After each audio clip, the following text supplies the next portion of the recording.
اللهم صل على محمد عدد ما ذكره الذاكرون الأبرار، وصل على محمد ما تعاقب الليل والنهار، وصل على محمد وعلى المهاجرين والأنصار. اللهم اغفر لنا من خشيتك ما تحول به بيننا وبين معصيتك، ومن اليقين ما تهون به علينا مصائب الدنيا، ومتعنا اللهم بأسماعنا وأبصارنا وقواتنا أبدا ما أحييتنا، واجعله الوارث منا، واجعل ثأرنا على من ظلمنا، وانصرنا على من عادانا، ولا تجعل مصيبتنا في ديننا، ولا تجعل الدنيا أكبر همنا ولا مبلغ علمنا، ولا تسلط علينا بذنوبنا من لا يخافك فينا ولا يرحمنا.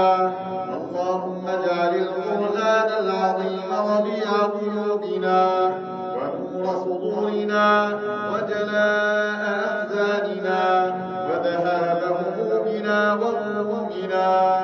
اللهم علمنا منه ما جهلنا وذكرنا منه ما نسينا.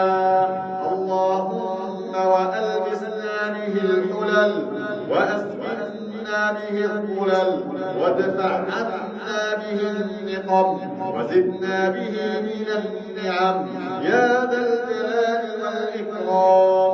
اللهم اغفر لنا ذنوبنا كلها، دقها وجلها، صغيرها وكبيرها، سرها وعلانيتها، ما علمنا منها وما لم نعلم. اللهم إن كنت قد كتبت في سابق علمك بأن هذه ليلة القدر، اللهم اجعلنا فيها من الفائزين. اللهم اجعلنا من عتقائك من النار. اللهم اعتق رقابنا من النار. اللهم إنا نسألك الفردوس الأعلى من الجنة. اللهم أدخلنا الجنة بلا حساب ولا عذاب. اللهم اسقنا من يد نبيك شربة ماء لا نظمأ بعدها أبدا.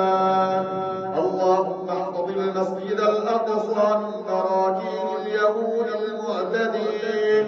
اللهم انصر إخواننا المرابطين في المسجد الأقصى يا رب العالمين. اللهم ثبت أقدامهم، اللهم اربط على قلوبهم. اللهم انصر المجاهدين في كل مكان. اللهم احفظهم بعينك التي لا تنام. اللهم اغفر للمؤمنين والمؤمنات، المسلمين والمسلمات الذين شهدوا لك بالوحدانية ولنبيك بالرسالة وماتوا على ذلك.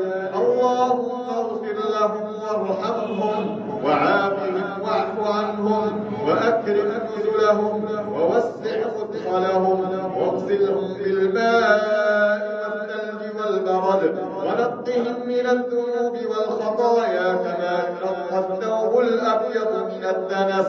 اللهم اجعلهم في بطون الألحاد مطمئنين وعند لقائك من الآمنين.